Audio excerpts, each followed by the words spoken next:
What's good, YouTube? And welcome to the house. We have quite the market watch for you guys today, but first, I want to give a big thank you to all you guys coming out for the 24-hour stream yesterday / the day before. 24 hours spans 2 days, and it was our largest stream ever in so many terms, our biggest giveaway ever, the most donations ever raised. We have so much going on, the most viewers ever present in one time for a 24-hour stream, the biggest night group. Thank you guys so much for coming out. Those who stuck with me all 24 hours, sorry for messing up your sleep schedule. I know that's very few. A lot of people came in, woke up, were like, wow, you're really still going. Oh, it was a rough one. But thank you guys so much. If you think you might have won a prize, if you supported the stream at all in the past couple of months, our biggest giveaway ever, like I said, check out Zodiac Duels TV and go down here. I know the text might be too small for the screen, but basically the winner section should have everybody who's won a prize. So go ahead and check that out. That being said, let's get into today's market watch, what you guys came here for. But seriously, thank you so much. Stream tonight at 7, by the way, Central.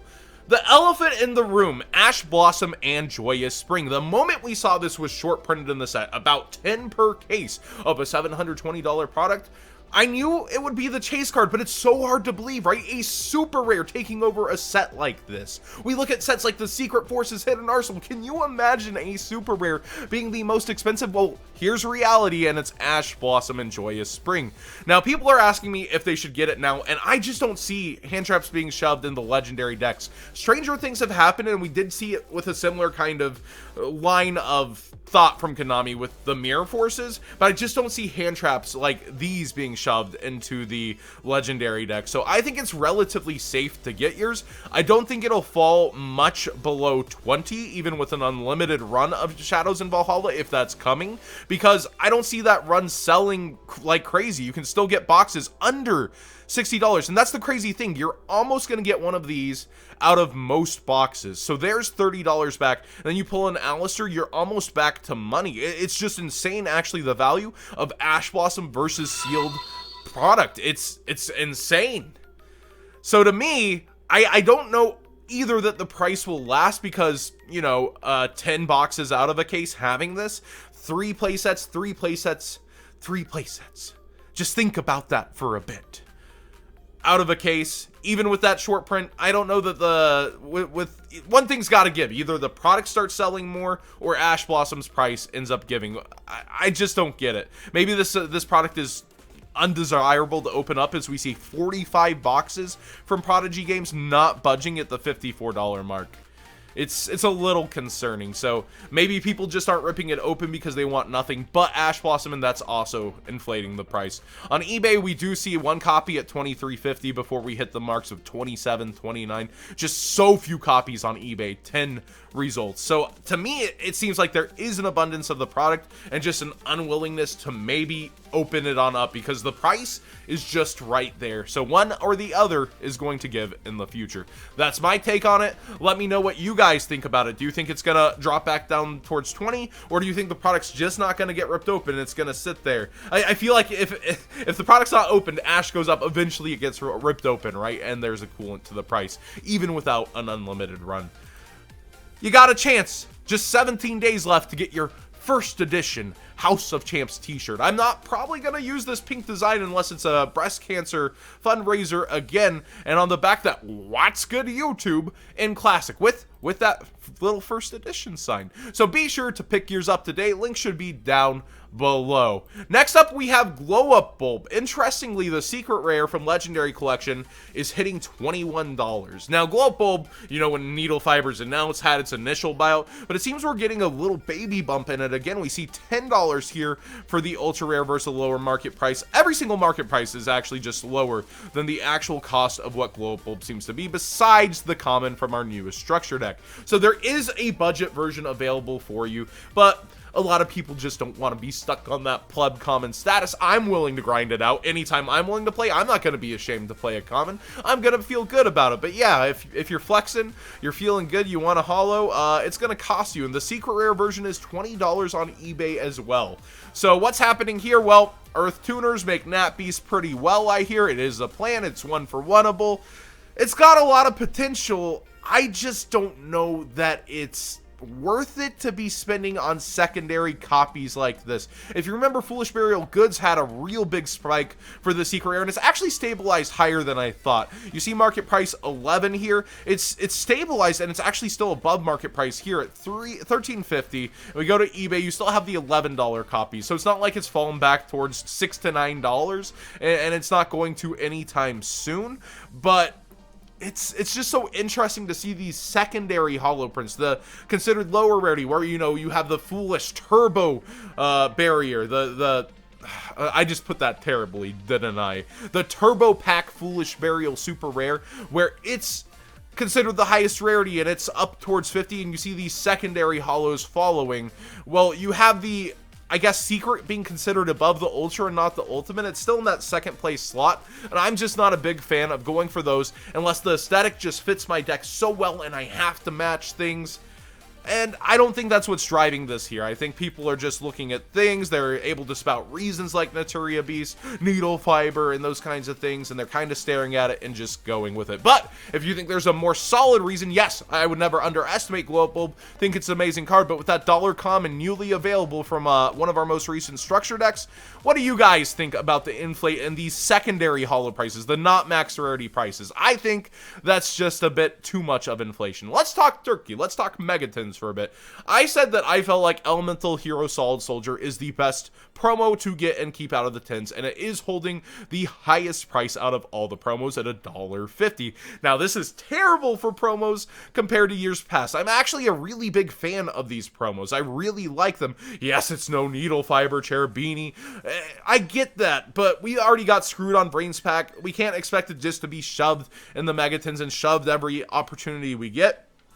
All we can do is wait. People love to complain, but all we can do is wait for those cards when we're finally going to get them. When these were all revealed and they're not in there, of course my initial reaction is, dang, we didn't get them. But then looking at them for what they are, I'm a fan, and Solid Soldier here I think has similar potential to go up in price over time, even with how much of this product is ripped open, similar to Vision Hero Vion and Shadow Mist, which are high prices, and I think this might be the one that ends up left out of the legendary decks. I cannot see a reprint happening this soon just shoved into the legendary decks, but if they do, yeah, then this is a flop of a promo too. So after that, if it hasn't already risen to a decent amount, you might want to consider slowly getting yours. You only see 25 prices listed. It's a newer product. Give it some time, but definitely we see the competition already happening with the independent sellers on the Megatins. I'll give you examples of that in a bit.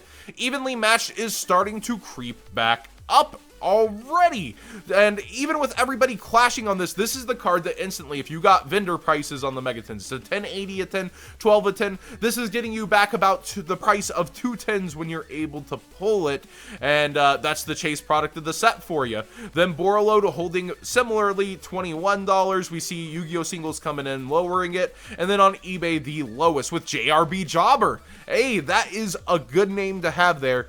Fresh at $18. I love to see Jobber as the cheapest listing. I love that guy. So we go ahead and look around. We've got two kind of chase cards, and then it starts to fall off real fast. Saryuja at $13. Firewall already down towards $8. And here's where you just see people start to make the mad dash. We've got Missouri Yugi cards putting $5 Electromites. He wants to make that sale. He wants to get rid of it now versus people listing at 8. And that's likely where Electromite's headed, right? Like, even though it's an amazing card and people might want multiples, Pendulums are available to be hit on the ban list. We just saw it get second at the WCQ. And with this, I think people will want to move stuff like that fast. We see the Mech Knights actually a little more expensive per purple. Blue already falling towards 5. It's a beautiful thing. So last year's Megatins, there's already nothing above $5, like $5, but we did see Ghost Reaper hit 20 at one point. D-Barrier and Cosmic Cyclone out the gate were a little expensive, but fell quickly because they had reprints. This year's Megatins, the contents are much better in terms of longevity. I think we'll see Evenly Matched be similar to Solemn Strike, like I've said a few times, and kind of hold this price and then raise up over time till it sees its next reprint if it does. And y'all can call me crazy for it. I've been spouting it for a year. Borreload will eventually have its alter art, I feel like, as will Firewall. They're not done with them quite yet. So look forward to that at some point in our lifetime, right? Dangers are still kind of up there, despite the Yu-Gi-Oh! Single sale on them. We see $40 about on these cards. My thought here again is the special editions are going to come out. We're going to have unlimited prints. It's going to lower every single price in the set of Sci-Ho because the unlimiteds are running around. I think that these will fall towards 30, and with the 5% off, you could have had 10% off earlier with my code, but the 5% off on my code, first editions might be the best to hold on to if you really do think the next wave of products are going to be that solid, really impactful, and you're gambling when you go for that, right? We've seen with TCG exclusive sets, the best foot forward with spirals, and it took all the way till the Japanese card, Double Helix, for the set to get good, kid. So it really is a gamble going with Danger, but man, is it an exciting prospect, and a lot of people are just looking it down and still sitting with these $40-ish price points around here. It's kind of crazy. I think it's really weird. I love Bigfoot, by the way, but he's the higher price than the combo piece, Nessie. That's a little weird to me. Also, looking at the Cyber Dragon cards, the unlimiteds are coming out. I don't know that these will stay as inflated as they are. Yes, it did top a regional. Yes, the deck is pretty fun, but at the same time, I think these prices are a little inflated. It's that reminder of Code of the Duelist. It wasn't good at first. Well, what are all these cards doing in the meta? Are you going to see these top the YCS? Maybe Crusadia might sneak in there. Just maybe. But are you going to see anything on this front page? Well, Mech Knight, a Morningstar maybe. But these Cyber Dragon and Danger cards, my point is, well, you see them top the 200th YCSs. Only time's going to tell. And also, just a final note, Engage starting to slowly creep back up here. It's interesting. Widow Anchor 2 on TCG Player. I guess the 200th is on the horizon, and we haven't had word of a ban list. I would think it'd likely be Monday or Tuesday if it's going to happen, since the Megatins are out, they're selling, but maybe Konami needs to sell them all. We'll definitely see if we hold to this format. I know most people do not want it to be the same format for the 200th. So many people do not. Only time will tell, and we'll see if the Sky Striker stuff ends up on there. I don't think that they are going to hit the Sky Strikers. The fact that they put that token card as the ultra rare for the set, the sneak peek promo for the set, I feel like they think they found the answer to Hornet maybe over here in the TCG. And we also haven't had it as long as the OCG for where it's going to get hit. So I feel like Sky Strikers are going to miss a list here and maybe get hit in time for our WCQ season. But what do you guys think? Maybe you guys think that Hornet's just going to get slapped right down here. Tell me what you think below. Ban list, it's always speculation, but so much is happening. The elephant in the room, Ash Blossom, so many of you guys asked me throughout the stream, throughout the past couple weeks, and how I felt it was going to go. I feel like it's gone where I said. Now, it's so rough. This duality of product versus it's actually just so rough. If you enjoyed the conversation, give this video a thumbs up. Please subscribe if you have not already. And 7 o'clock Central tonight, Sunday, we'll be live streaming both on YouTube and Twitch. Be there. Thank you guys so much.